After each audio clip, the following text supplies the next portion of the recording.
ধর্মীয় আলোচনায় রশ্মিকা মান্দানা, মুহূর্তেই ভাইরাল আমির হামজার বক্তব্য। ভারতের দক্ষিণী অভিনেত্রী রশ্মিকা মান্দানা বলা চলে ক্যারিয়ারের সোনালী সময় অতিবাহিত করছেন এই অভিনেত্রী। সাম্প্রতিক সময়ে ব্যাক টু ব্যাক চলচ্চিত্রে অভিনয় করে আলোচনায় এসেছেন। রশ্মিকার সৌন্দর্যের তুলনা করছেন অনেকেই, তবে এবার এদেশের ওয়াজ মাহফিলে এই অভিনেত্রীর নাম উঠে এলো। সৃষ্টিকর্তার সৌন্দর্যের উদাহরণ দিতে গিয়ে বিশিষ্ট ধর্মীয় বক্তা আমির হামজা রশ্মিকাকে বিশ্বের অন্যতম সুন্দরী হিসেবে আখ্যা দিলেন, যদিও তিনি রেফারেন্স দিয়েছেন বিভিন্ন গণমাধ্যমে।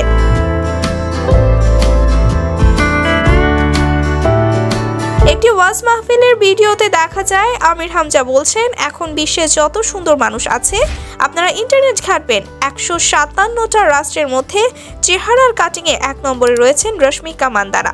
নাম শুনেছেন? চেহারার কাটিংয়ে এখন 1 নম্বরে আছেন। এই মহিলার দিকে একটু আল্লাহর নাম নিয়ে তাকাবেন, দেখেন তো কি সুন্দর করে আল্লাহ তাকে বানিয়েছেন। এর চেয়ে শতগুণে সুন্দর ছিল আমাদের আদি মাতা হাওয়া আলাইহি ওয়াসাল্লাম। প্রসঙ্গত, ক্যারিয়ারে চলো সিনেমার মাধ্যমে তেলেগু সিনেমায় অভিষেক হয় রশ্মিকার।